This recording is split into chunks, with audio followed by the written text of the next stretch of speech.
Hello, this is Jay Mitchell, and we are back with another episode of the Libertarian Uncensored podcast, going over all the posts on the Libertarian Uncensored subreddit. Let's get right into it. So first we have how the ICE shooting in Minneapolis unfolded from BBC.com, posted by FlimsyAl5563, and they added public execution. And yeah, they shared this with me on a post I shared to the Libertarian Party USA subreddit, the same link, and I said, the BBC is going to have its own biases like any other source and is also government run to boot. If you want to believe what they say, that's fine, but it is by no means the sole arbiter of truth, just like any other source. I personally would agree that the ICE agent acted overly aggressive, but that doesn't mean that everyone needs to come to that conclusion. Reddit has a horrible habit of acting like its police are the only valid ones to have.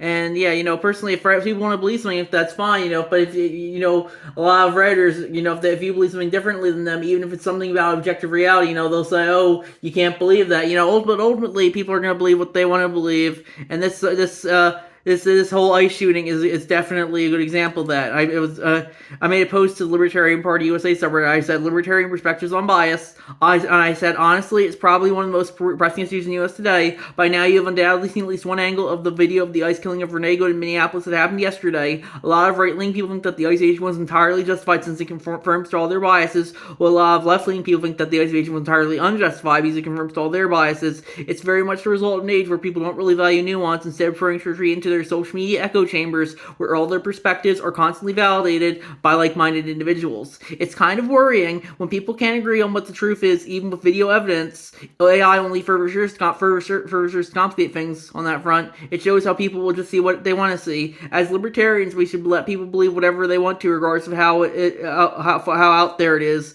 Such examples, flat Earth or lizard people. But I do think people should be encouraged to view things from as many different angles as possible if they don't want to turn into a caricature of themselves. Thoughts. Yeah, that's my thoughts there. If you want to believe that the ICE agent was justified or not, personally, I personally am more anti-ICE. I don't really care for ICE or any government law enforcement for that matter. If it was up to me, we wouldn't have state-backed law enforcement at all. Rather, we instead having private militia be the ones who enforce the laws. But regardless, ultimately people are gonna justify seeing whatever they want to see, and sometimes there's nothing you do about it. People are gonna believe what they want to believe, and they have every right to believe whatever they want to believe, and that's very much the libertarian position. And that's my thoughts there. Then next we have DHS policy on use of force says it must be objectively reasonable, can't be used to stop one fleeing without serious threat, from CBSNews.com, posted by Mundane Image 13, and they added, the important part, according to the policy, deadly force cannot be used to stop someone who is fleeing, though it is authorized where an officer believes that someone who is trying to escape poses a serious threat to the officer or others. The two narrow circumstances outlined in this policy are, 1, when a person in the vehicle is using or imminently threatening deadly force by means other than the vehicle, or 2, when the vehicle itself is being operated in a manner that poses an imminent threat and no other objectively reasonable defensive option exists, explicitly including moving out of the path of the vehicle. So yeah, dude wasn't following procedures, and there's even the question of why was he recording things with his phone while also drawing his weapon. And yeah, with that being said, personally I would say, it doesn't really matter what the protocol is. Ultimately the state can pretty much justify whatever it feels like. So when a state-based actor can justify something, they can pretty much do whatever they want. Oftentimes there's nothing you do about it, as I've stated in the past, because the state controls the courts and the legal system as well. And yeah, that's my thoughts there. It's not very nice, but ultimately, the state has the legal monopoly of force, and they'll use it however they see fit. Ultimately they can justify whatever they feel like. If they wanted to if the state wanted to break into your house and kill you on any given night, ultimately they could. And ultimately, I think a lot of people might be mad if they got out there, but ultimately, eventually the news cycle would move on to something else. And it just goes to show you that, ultimately the state can justify whatever it feels like, and there's nothing you do about it. And people might say, what about voting? And I'd say, voting, they're pretty much just two sides of the same shit coin anyway, and who will justify whatever government authoritarianism is, as long as it fits their narratives. And that's my thoughts there. Next we have slow-mo of ICE shooting, posted by Fast Seaworthiness 739, and that's cross-post from the anarcho-capitalism subreddit. And they added, let's see what they added. No reason for that one ICE agent to be trying to open her door. No reason for the other ICE agent to open fire. Notice the one thing completely lacking anywhere in the area: illegal immigrants.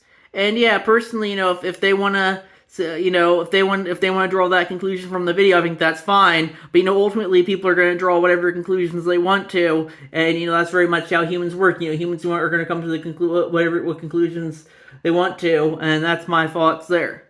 Next, we have Trump suggests U.S. taxpayers could reimburse oil firms for Venezuelan investment, and parentheses taxpayer handouts increase corporate profits from TheGuardian.com, posted by CH4Lux. And yeah, personally, I don't think the U.S. taxpayers should be forced to pay for oil firms operating in Venezuela, but ultimately the U.S. government can send taxpayer dollars wherever it wants to, and oftentimes there's nothing you can do about it since they can control taxpayer money at every level. And it's why I personally think taxation should be voluntary, with people being able to earmark where their taxpayer dollars go to, but sadly that's not the world we live in. Next we have He Didn't Start the Fire, posted by Ragnar OKXG, and that's a cross post from the Pix subreddit, and that looks like a guy I don't know, just kind of shocked by an ice agent, or I don't know, it's just probably some Reddit circle jerk, personally, I don't really care for ICE or any law enforcement, but with that being said, just because, so law enforcement can do whatever, pretty much do what they want to, since they have the monopoly of legal force, that doesn't make it right. But with that being said, they might do some good things. I think that's important to remember as well. They might do some good, and that's my thoughts on that issue. Next we have, the bottom line is this: when a federal officer gives you instructions, you abide by them, and you get to keep your life. Post from Mediaite.com, posted by Fear the Creeper, and I guess that's something someone said in regards to the ICE shooting. And yeah, personally, I would disagree with that personally. Just because a federal officer gives you instructions doesn't mean they still can't kill you. Look at something like Ruby Ridge or Waco or Daniel Shaver. Ultimately the state can justify killing you for whatever it feels like in any second, and since they have the legal monopoly of force, oftentimes there's nothing you can do about it. And that's my thoughts on that issue. Next we have Inside ISIS tool to monitor phones in entire neighborhoods, and that's posted by Fear the Creeper, and that's an archive link to looks like Wired, I think. 404 Media. Yeah, it looks like it is. Ultimately, I don't think the government should be monitoring your phone, but, ultimately the government can justify doing whatever it feels like, since, as I said, pretty much every headline of this episode, they have legal monopolies of force justify doing pretty much whatever they want to, and oftentimes there's nothing you can do about it. Next we have J.D. Vance, an ICE agent who killed a U.S. citizen. He is protected by absolute immunity. He was doing his job, posted by MondayeImage13, and that's a cross post from the Law subreddit. I guess that's a clip of J.D. Vance saying that at a press conference on Fox News. And, yeah, ultimately, I would personally disagree with that. I think he should be held accountable for escalating the situation, and you could argue that he might have been in the way of the car, he might have been threatened because he might have driven right over him. But regardless, I definitely do think he wasn't he shouldn't have been escalating in the first place by forcing her to point his gun and forcing her to get out of the car and yelling to get out of the car. But regardless, what I personally would disagree with Vance's statement, but ultimately he's correct in how it's going to be interpreted. Since the state controls the courts and the legal system, oftentimes, they'll give their own agents and law enforcement officers absolute immunity, and oftentimes there's nothing you can do about it. It's very much people will look after their own, and the state will seek to look after its own people. And that's why, I would argue that, we shouldn't have state-backed law enforcement officers or state-backed courts and a legal system, because the state is inherently going to be biased toward itself, just like how everyone else is going to be biased towards themselves to at least some extent. And that's my thoughts on that issue. Next we have ICE agent in Minneapolis killing identified as 10-year law enforcement veteran, in parentheses mass fascist coward identified, from TheGuardian.com, posted by CH4Lux. And yeah, personally, I don't really care for, if you want to dox the ICE agent who did the shooting, I think that's fine. But, I've read it's always like, oh, you can't be doxing people, but here they are justifying doxing people. And, ultimately it just goes to show you, it's just who's in the in-group, who's in the out-group. I'm sure if the shooter was more in-group coded and the victim was more out-group coded, Reddit would consider this to be the worst, this doxing to be the worst thing ever. But, Reddit, as I stated in the past, just like a lot of other people, have no values when it comes to politics, only teams.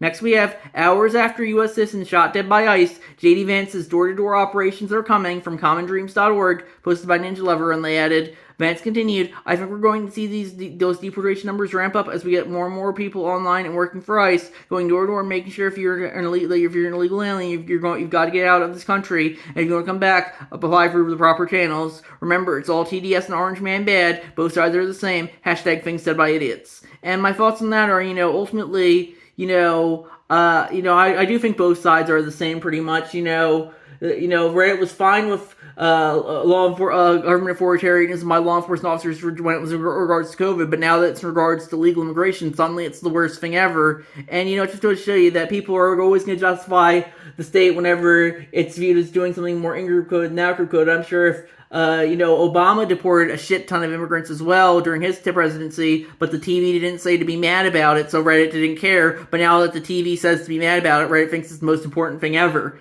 And yeah, personally, I don't think they should be going door to door, but ultimately the government can justify doing whatever they want to, and there's nothing you can do about it. They could break into this my house right now and kill me if they wanted to, but ultimately, It just depends, whatever people are willing to justify, they're going to justify. And since the government controls pretty much everything when it comes to legal use of force, oftentimes, as I've stated numerous times in this episode, you can't even hold them accountable for it.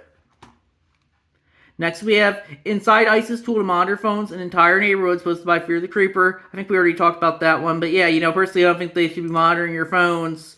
But, ultimately, the state can monitor whatever it feels like. The Edward Snowden NSA spying revelations were back in 2013 that the NSA was spying on Americans. It's probably only gotten much worse since then.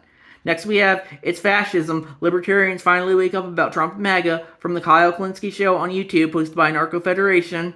And yeah, personally, I would agree that this is kind of the fascistic, but I would say that all government and law is inherently fascistic. It's all about following whatever the person with the state authority says, and you're not allowed to dissent from that, or they'll come after you for it. And ultimately, Reddit might be bitching about fascism now, but they'll suddenly become pro-fascism when the Blue Party takes back the reins of the state. And that's my thoughts on that issue. Next, we have BCA statement regarding investigation of ICE fatal shooting in Minneapolis from the Minnesota Department of Public Safety, and posted by Monday Image 13, and they added something most transparent administration history. And yeah, personally, I think they should be trying be as transparent as possible. But regardless, if the state doesn't want to be transparent, you can't force it to be transparent. But they can force you to be as transparent as possible, since they can just by using their force or whatever. But when it comes to them, they can be all secretive because they are ultimately the ones in control of all the resources and government documents. Next we have, has anyone else noticed that ever since ICE raids started happening on large scales, all the right-wing groups like the Proud Boys and Free Percenters have magically disappeared? It's almost as if they're the same people. Posted by Monday Image 13, that's crosspost from the Complaints subreddit. And yeah, personally, I think I would agree with that. They might be the same people. Both of them might be feds. Like ICE might be feds and the Free Percenters might be feds. Ultimately feds are going to justify stirring the pot for whatever reason they feel like. And that's why I think a lot of political violence in this country was mostly just federal entrapment, like January 6th or the George Floyd riots. And, that's very much how the state seeks to keep us divided against each other by using their force however they feel like. And that's my thoughts on that issue. Next we have Jesse Ventura, former governor of Minnesota, speaks on ICE terrorizing local high school and says, read your history of Germany and start comparing the taxes of what happened in 1930s Germany to what's happening here, posted by Donald Key, and that's crossed from the Mayor McCheese subreddit. And yeah, personally, I do think, I would say 1930s Germany is a particularly egregious example to compare it to, but ultimately all government is kind of like 1930s Germany. 1930s Germany was just the most brazen and open about it, I would say, and that's very much the libertarian perspective. Next, we have less than 1% of Epstein files have been released, DOJ admits, from democracydocket.com, posted by The Way to Beauty. And yeah, personally, it seems like people have moved on from Epstein now with all the Venezuelan ICE stuff going on. But, ultimately, I don't think anyone will ever be held accountable for the Epstein files. They could release them in full and no one still will be held accountable. And eventually, as I noted in the past, people are just going to move on to whatever the next current thing is. In this case, Venezuelan ICE. And that's my thoughts on that issue. So I think we're going to wrap it up there. I'll see you guys in the next episode. Bye.